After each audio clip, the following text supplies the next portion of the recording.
निद आसिले भली कि भली स्वप्न आसी थाए, मात्र आखि खोलिले एहार अस्तित्व हजि जाए। रातिरे कोनोसी स्वप्न देखिले सकाळ को किछि किछि मने रुहे आउ किछि भूली हे जाए। किंतु आपण जानिछन्ति कि आपण देखिथिबा स्वप्न भिन्न भिन्न संकेत देई थाए।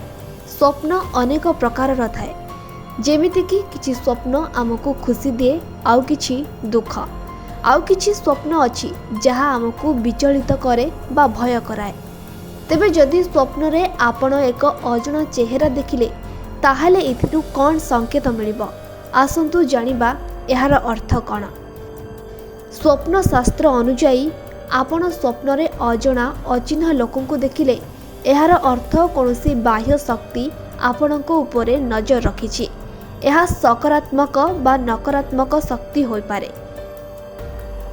तेबे स्वप्न रे भिन्न भिन्न स्थिति रे देखिथिबा अजଣା लोकंको स्वप्न भिन्न कथा को सूचित करिथाए।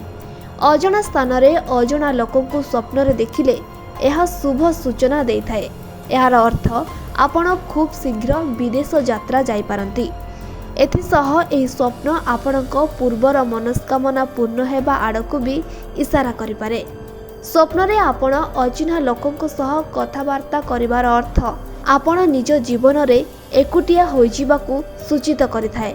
एहार अर्थ आपणको सांग साथीको संख्या कमी पारे, आपणको सामाजिक संपर्क कमी जाई पारे, अर्थात अन्य मानक सह आपणको संपर्क खराब दिग आड़को गति करि पारे।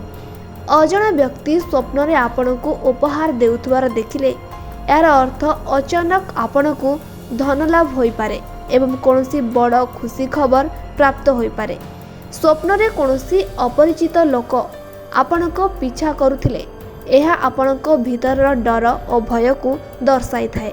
एहार अर्थ आपण कोनोसी मामला को समाधान करि न पारि द्वंद्वात्मक परिस्थितिर सम्मुखीन हेउछन्ति। तेणु एपरि स्वप्न आसिले आपण निज जीवन रे थिबा समस्या को समाधान करबाकू चेष्टा करंतु।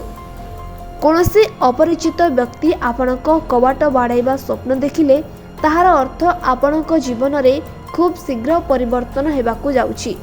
एहार अर्थ एही परिवर्तन सकारात्मक होई पारे एवं नकारात्मक भी होई पारे। मृत व्यक्ति को स्वप्न रे देखिबार अर्थ आपणको जीवन रे सतर्क घंटी बाजिबाकू जाउछि। एहार अर्थ खूब कम दिन रे आपण स्वास्थ्य संपर्कित समस्यार सम्मुखीन होई पारंती। तेणु एपरि स्वप्न आसिले निजर स्वास्थ्य प्रति सचेतन होई जांतु। बारंबार अपरिचित लोकंकु स्वप्न रे देखिबार अर्थ आपण जीवन रे एक भिन्न अनुभव खूब शीघ्र साउंटी पारंती। पूर्वरु केबे सम्मुखीन होई नथिबा परिस्थिति रे पड़ी हड़बड़े मध्य जाई पारंती।